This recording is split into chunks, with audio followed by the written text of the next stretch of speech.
Ahora, evidentemente hay una simultaneidad de procesos en los distintos países. Esta idea de la prisión preventiva como castigo anticipado se dio en toda la región y se va a modificar en toda la región. Mm. Eso viene de Estados Unidos y está influido por los acontecimientos políticos, ¿no? Digo, la elección argentina, la rebelión ecuatoriana, la rebelión chilena, la firmeza de López Obrador respecto de temas muy caros al securitismo estadounidense, cerrando la puerta a las pretensiones de Trump. Trump, no nos olvidemos que Trump ofreció mandar el ejército de Estados Unidos a México.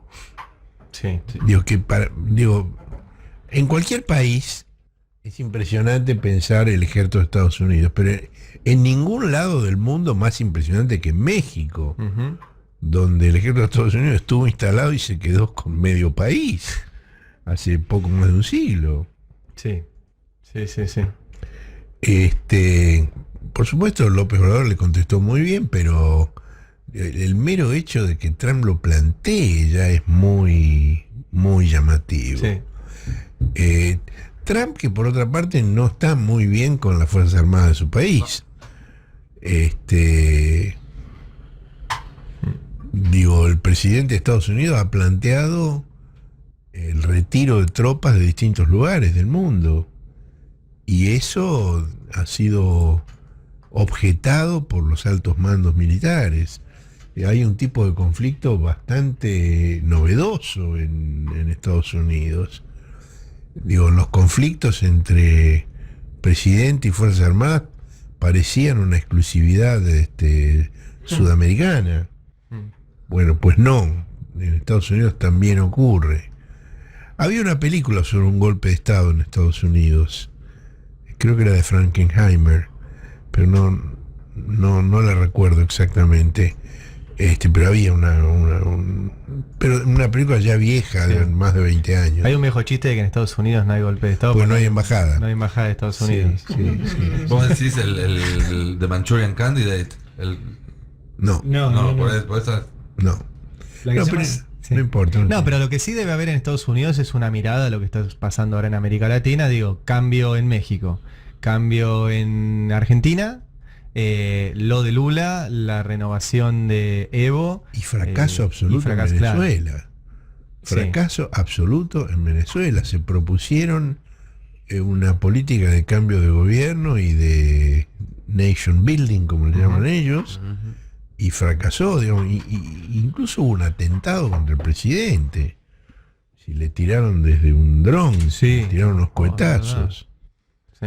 Este, Y fracaso, perdón, Horacio, de los gobiernos de derecha que ellos también ayudaron a instalar y que en el caso de Chile explotó, en el caso de Brasil está totalmente deteriorada la situación económica, Ecuador, lo mismo. Argentina. O sea, Macri. sí, No, es un momento muy, muy interesante porque la idea, digamos, de que la ola populista había terminado junto con los precios de las materias primas no se verifica. Ujú. No se verifica.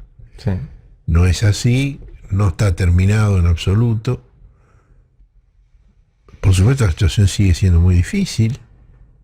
No se trata de ningún triunfalismo en ese sentido, pero bueno, tampoco del lado de Estados Unidos pueden tener ningún triunfalismo. Una cosa que, digamos, hay poca conciencia acá es la importancia que América Latina tiene para Estados Unidos desde el punto de vista económico. Yo creo que nadie tiene conciencia en la Argentina de eso, ni la izquierda ni la derecha, pero todos los años el jefe del Comando Sur hace una exposición sobre la política del Comando Sur ante el Senado de Estados Unidos.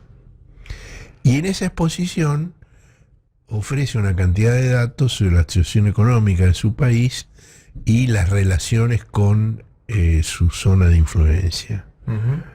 que es, digamos, Sudamérica. Y, por ejemplo, recuerdo hace unos 10, 15 años, que uno de estos jefes del Comando Sur planteó que Centroamérica era comercialmente más importante que Japón para Estados Unidos y que toda América Latina era más importante que Japón y Europa juntos para Estados Unidos. Fuerte. Eso no es un dato que esté incorporado a los análisis políticos en nuestro país. Ujú. Que siempre se ven en términos de seguridad. Claro. Y bueno, no es solo en términos de seguridad. Por supuesto, en términos de seguridad hay muchísima influencia de Estados Unidos, también de los apoderados de Estados Unidos, de los proxy, como se dice en inglés, Israel y Colombia, ¿no? Que son de alguna manera poleas de transmisión para el resto de la región de las políticas de Estados Unidos.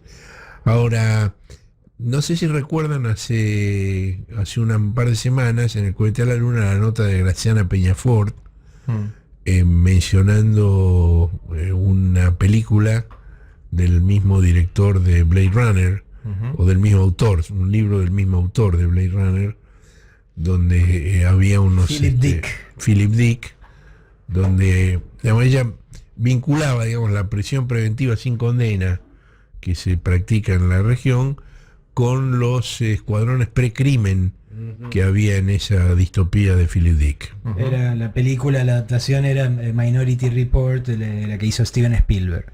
Bueno, ahora, en este momento, en estos días, el Attorney General, que es una mezcla de Procurador General y Ministro de Justicia, ¿no? La institucionalidad norteamericana en ese punto difiere de la Argentina. El cargo, digamos, se llama Attorney General, que sería la traducción de Fiscal Procurador General. Fiscal General, pero también se llama DOJ, Departamento de Justicia, Ministerio de Justicia. Bueno, William Barr, que es el actual procurador, que ya lo había sido con Bush hijo, envió una nota a todos los fiscales de Estados Unidos y a las conducciones de todas las fuerzas de seguridad de Estados Unidos, convocando una conferencia para el mes que viene en el FBI, donde se va a plantear una nueva estrategia para la prevención de los tiroteos masivos. ¿Viste esta cosa que aparecen los chiflados con la ametralladora y Sí. se bajan 40 personas en una universidad o en una iglesia? Bueno, y dice que van a aplicar para eso las mismas tácticas que se han aplicado en el exterior contra el terrorismo. Es decir, que están comenzando a preparar el escuadrón precrimen. Claro. Es decir, para detectar a los posibles autores de estos delitos antes de que los cometan. Lo cual Qué bárbaro. es, bueno, digo, la distopía de Philip Dick está a punto de materializarse en Estados Unidos hoy. Además, Digo, es importante porque cuando uno escucha los delirios de Patricia Bullrich, evidentemente no se le ocurrió a ella, pues no le da para eso, pero está, digamos, de alguna manera repitiendo una práctica, una política que viene del norte, también en este caso. En Estados Unidos esto tiene una larga tradición, lo hemos mencionado en otros programas, la entrevista que dio Ehrlichman, el asesor de Nixon, donde explicó el tema de la guerra contra las drogas y dijo: nosotros teníamos dos problemas, los jóvenes hippies que estaban en contra de la guerra de Vietnam y que fumaban marihuana, y teníamos a los negros que estaban reclamando por sus derechos civiles y que consumían cocaína. Como nosotros no podíamos criminalizar ni a los negros ni a los hippies, entonces criminalizamos el consumo de marihuana y de cocaína. Y eso nos permitía meternos en sus casas, revisarle los archivos, allanarlos, detenerlos. Sí. Eso fue confesado así, con todas las letras, por el principal asesor de Nixon en esa materia.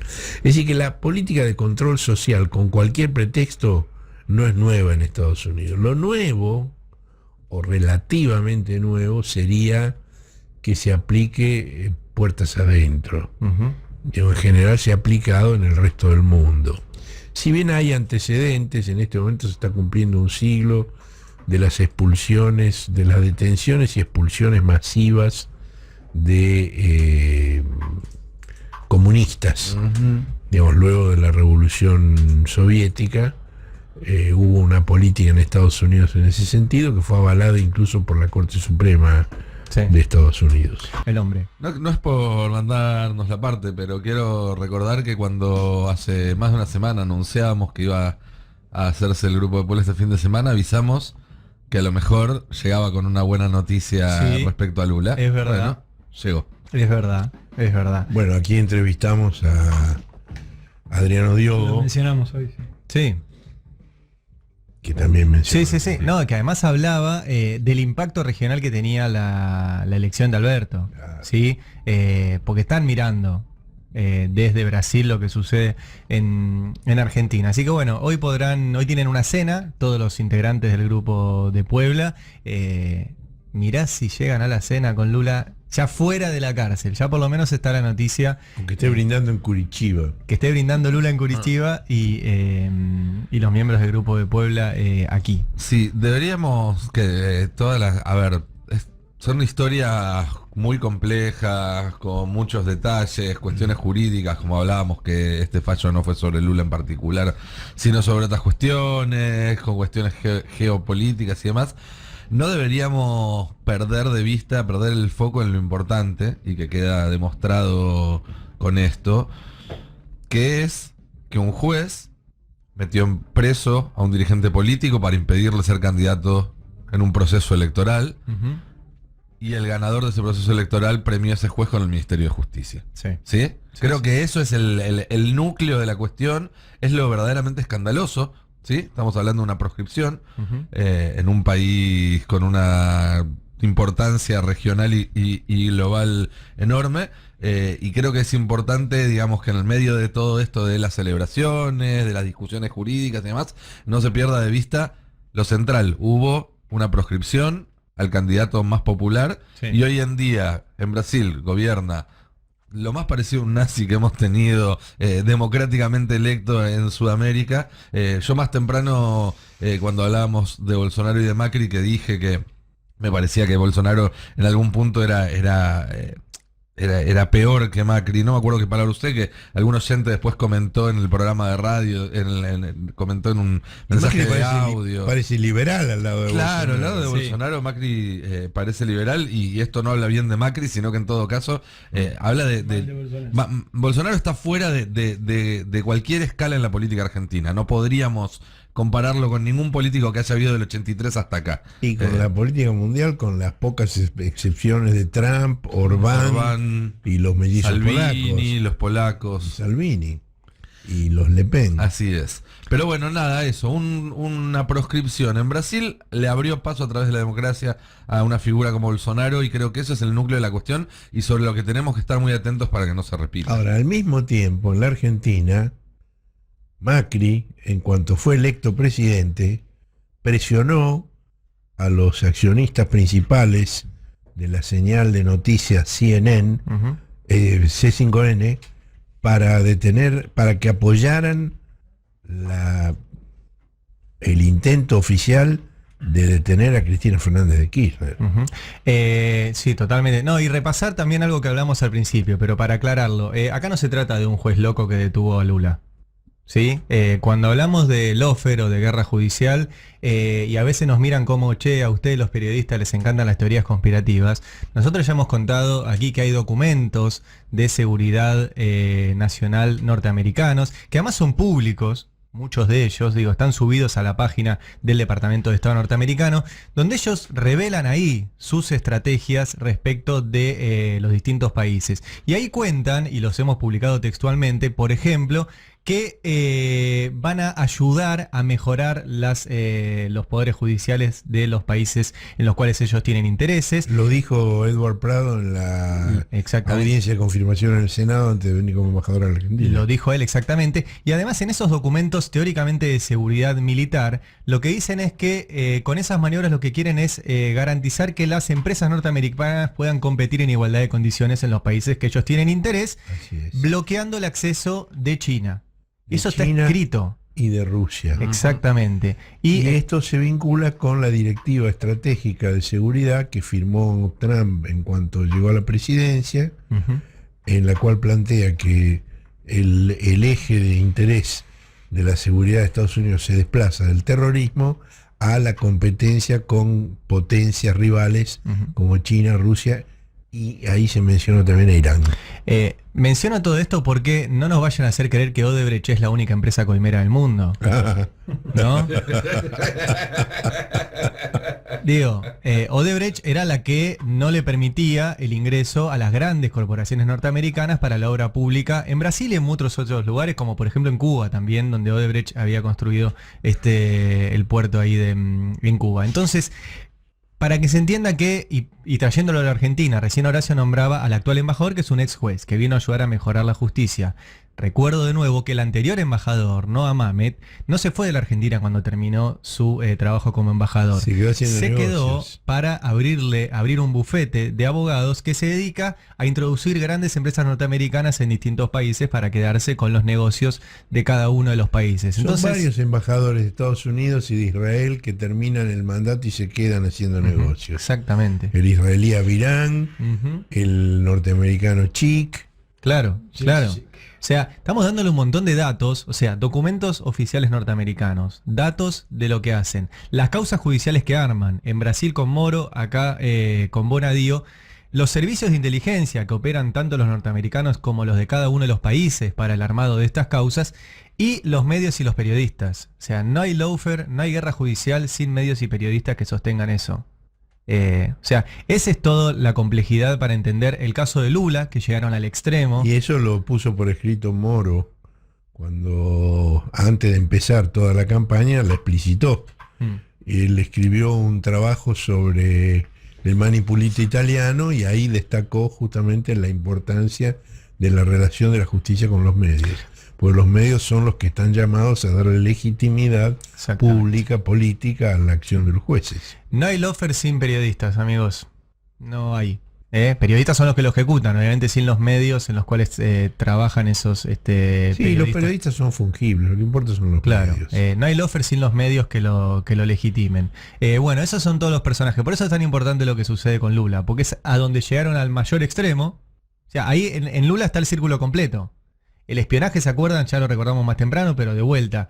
Esto empezó con que los yanquis le escuchaban el teléfono a Dilma. A Dilma y a... se me fue el nombre de la alemana. Merkel. A Merkel. Angela Merkel. Sí, o sea, esto arranca allá lejos y con Lula llegaron a hacer todo. O sea, la demonización, las causas judiciales, la detención, cambiar el rumbo de una elección y destrozar un país. Acá, parecido, no lograron encarcelar a Cristina. Pero digo, Bueno, ahí hubo una referencia de Alberto en la conferencia que dio en la Universidad de México, donde él dijo que a Cristina no lo pudieron encarcelar, primero porque las pruebas eran muy débiles ujú. y segundo porque existe el peronismo que no lo permitió.